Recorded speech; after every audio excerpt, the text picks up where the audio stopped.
messieurs, bonsoir et bienvenue dans notre édition en version française. Sans plus attendre, tout de suite les titres. Les hommages au pape François ont afflué à travers le monde depuis la disparition du souverain pontife. Hier, Ange Rajoelina, président de la République de Madagascar, a rappelé que le pape François avait béni le peuple malagasy et notre nation, Madagascar. Des dispositions seront adoptées pour maintenir la propreté de la ville d'Antananarivo, selon la maire de la ville, Arlala Ramanantsoa. Les efforts déployés jusqu'à aujourd'hui, en collaboration avec les responsables étatiques, les associations, écoles et bien d'autres encore, ne sont qu'une première étape d'après cette dernière. Les travaux d'embellissement et d'amélioration de la ville d'Antananarivo, comme ceux dont ont fait l'objet le tunnel Nabuda, sont réalisés en l'honneur des étrangers qui viendront assister à la réunion de la Commission de l'océan Indien et en l'honneur du président français Emmanuel Macron et de son épouse, a déclaré aujourd'hui le vice-président de l'Assemblée nationale, Augustin Andjiamanano. Au Vatican, le pape François est décédé, laissant un futur pontificat confronté à des enjeux majeurs. Le successeur devra lutter contre les violences sexuelles au sein du clergé, redonner le goût de la religion aux jeunes générations et repenser la place de la femme dans l'Église. À la une des actualités, les hommages au pape François ont afflué à travers le monde depuis la disparition du souverain pontife hier. Ange Rajoelina, président de la République de Madagascar, a rappelé que le pape François avait béni le peuple malagasy et notre nation, Madagascar. Le pape François avait également su rassembler le peuple malagasy dans la foi, la solidarité et l'espérance à Madagascar.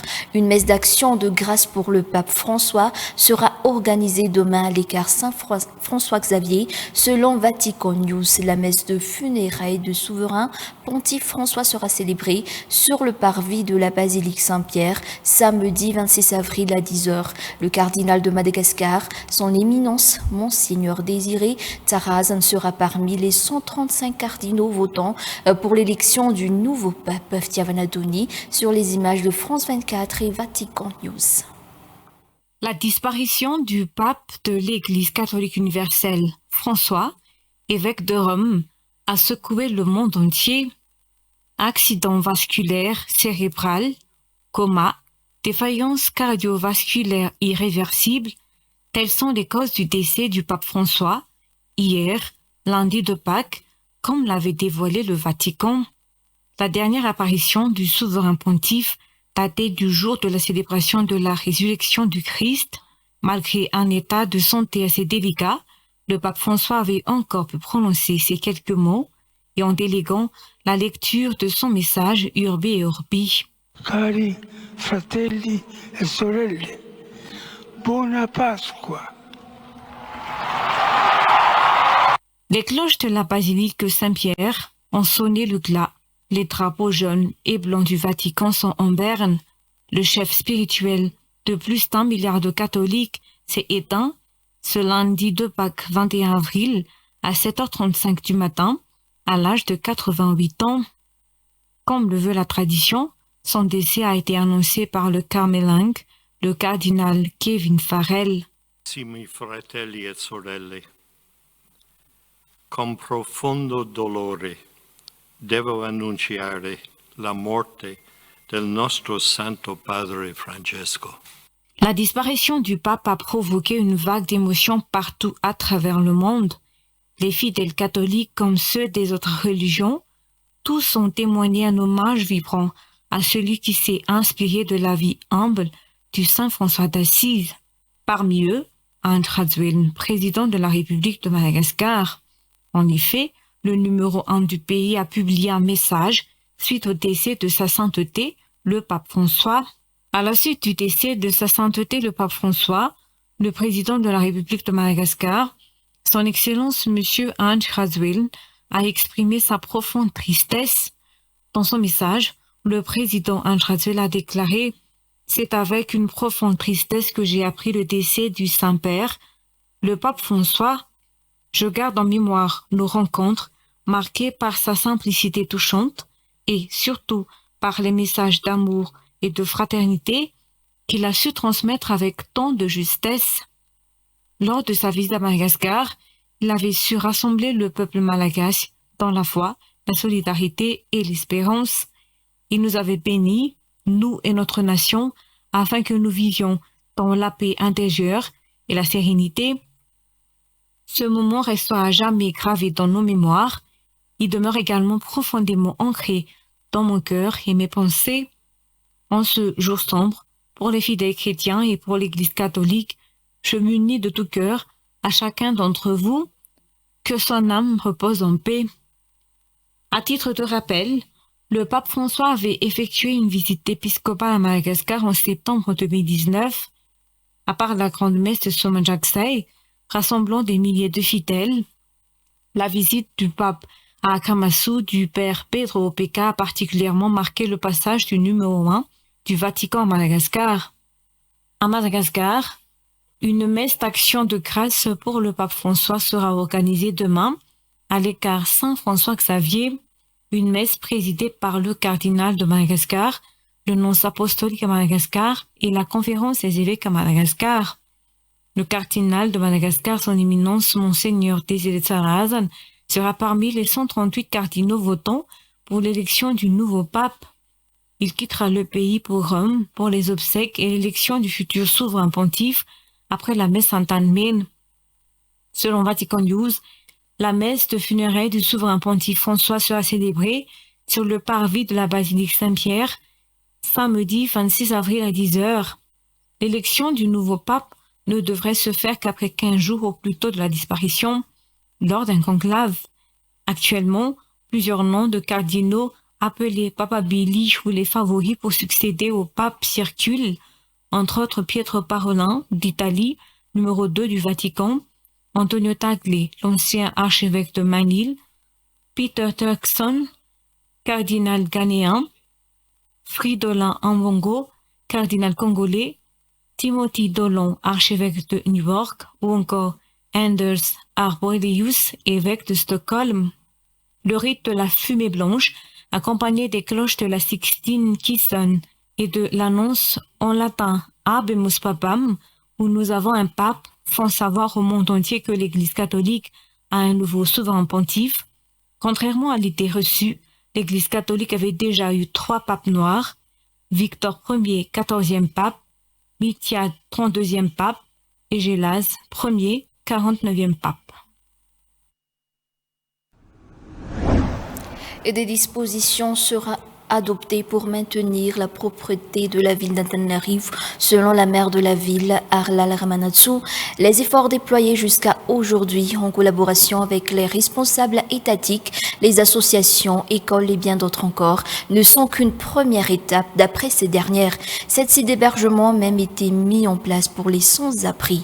Reportage de Elisa Hermana et Eric Ranevson. La ville d'Antananarivo compte actuellement 15 000 sans-abri parmi sa population, d'après les statistiques de la commune urbaine d'Antananarivo.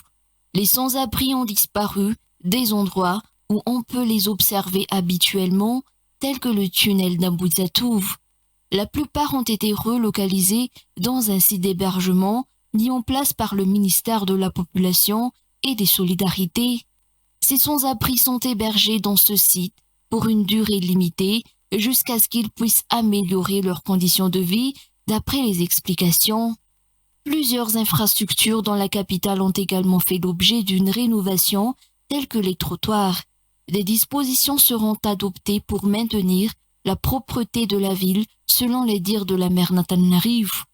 À J-1 de l'arrivée du président français, Emmanuel Macron, cette dernière a effectué une descente pour constater les travaux effectués et ceux encore en cours de réalisation dans la ville d'Antananarivo. Les travaux d'embellissement et d'amélioration de la ville d'Antananarivo, comme ceux dont ont fait l'objet le tunnel d'Ambouida, sont réalisés en l'honneur des étrangers qui viendront assister à la réunion de la commission de l'océan Indien et en l'honneur du président français Emmanuel Macron et de son épouse, a déclaré aujourd'hui le vice-président de l'Assemblée nationale Augustin Ndjiamanalour. Tous ces efforts ont été déployés pour qu'Antananarivo soit digne de son statut de capitale du pays. La contribution de tout un chacun en ce sens est cruciale. L'arrivée du président Emmanuel Macron, qui coïncide avec la célébration du 65e anniversaire du retour de l'indépendance de Madagascar, marquera l'histoire nationale et apaisera les tensions historiques entre les deux parties. Les travaux d'embellissement du tunnel d'Abouda ont été inaugurés en présence des responsables de la commune urbaine d'Antananarivo ce jour. Sibela Rajamazava sur les images de Fecha Anji Amananzar. À J-1 de l'arrivée du président français Emmanuel Macron, les travaux de nettoyage et de réorganisation de la ville d'Antananarivo se poursuivent. La ville mérite d'être embellie selon le vice-président de l'Assemblée nationale, Augustin Djemananour. Sa propre équipe et lui ont pris en main les travaux d'embellissement et de nettoyage du tunnel d'Abouda qui ont suscité beaucoup de controverses. Tous les efforts ont été déployés pour rendre la capitale Antananarivo plus brillante. Il est normal que tout un chacun contribue à ces efforts. Le vice-président de l'Assemblée nationale a également réagi face aux critiques qui se multiplient sur l'accueil par Madagascar du président français Emmanuel Macron. En effet, en marge de sa mission dans l'océan Indien, l'arrivée d'Emmanuel Macron marquera l'histoire nationale.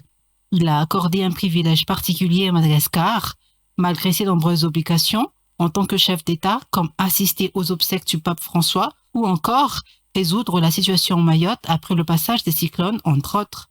Mais la venue du président Macron, qui coïncide aussi avec la célébration du 65e anniversaire du retour de l'indépendance de Madagascar, apaisera les tensions historiques entre les deux nations. Après une semaine de travaux d'assainissement et de peinture, le tunnel d'Abouda a été inauguré en présence des responsables de la commune urbaine d'Antananarivo. Passons maintenant aux actualités internationales. Au Vatican, le pape François est décédé, laissant un futur pontificat confronté à des enjeux majeurs. Le successeur devra lutter contre les violences sexuelles au sein du clergé, redonner le goût de la religion aux jeunes générations et repenser la place de la femme dans l'Église. Les détails sur France 24. Guider 1,4 milliard catholiques dans leur foi et leur spiritualité ne sera qu'un aspect de la tâche qui attend le successeur de François. Il devra aussi et surtout se saisir des dossiers brûlants laissés par le souverain pontife, à commencer par la question des violences sexuelles au sein de l'Église. Alors que les révélations et signalements à ce sujet se multiplient, certains pays majoritairement européens se sont engagés sur la voie de la reconnaissance et parfois même de la réparation, mais d'autres, comme les églises d'Afrique et d'Asie, le considèrent encore comme tabou. Autre challenge est de taille, celui de redonner le goût de la religion catholique aux milliers de fidèles qui s'en éloignent. La baisse des vocations des prêtres comme celle des baptêmes dans nombre de pays occidentaux inquiète le Vatican. Dans ces pays, la question de la place de la femme et l'avènement d'une église plus inclusive sont considérées comme urgentes par une partie de l'opinion, mais elles ne se posent pas dans les mêmes termes ailleurs. Il y a quelque chose, il y a un frémissement, et donc est-ce que ça continuera? Est-ce que c'est dû à cette personnalité du pape peut-être? En tout cas, on sent bien qu'il laisse une église à la fois un peu fracturée, parce que les chrétiens ont un peu du mal, ils voudraient que ça bouge, mais ils savent pas très bien dans quel sens, et puis ils savent qu'il y a des limites à ne pas dépasser ou à ne pas franchir, mais finalement, il laisse une église, je ne veux pas dire en plein désarroi, mais en tout cas en plein questionnement. La synodalité, cette discussion sur l'avenir de l'Église et une gouvernance plus ouverte sera donc un enjeu pour le prochain pape. Le sujet cher au cœur de François l'occupera inévitablement, ce dernier ayant justement prolongé jusqu'en 2028 les travaux de l'Assemblée générale du Synode le 11 mars dernier. Le questionnement se poursuivra aussi au sujet de l'acceptation des homosexuels et transgenres qui divise progressistes et conservateurs au sein de l'Église. L'Institut catholique et son prochain représentant auront aussi à gérer nombre de dossiers internationaux, les crises migratoires et l'actuelle politique américaine à ce sujet, le conflit entre Israël et la bande de Gaza sur lequel le pape n'a eu de cesse de s'exprimer, mais aussi les rapports parfois complexes entre l'Église catholique et la Russie. Et voilà, c'est la fin de notre édition en version française. On vous donne rendez-vous à 19h30 pour la version malagasy. À tout de suite.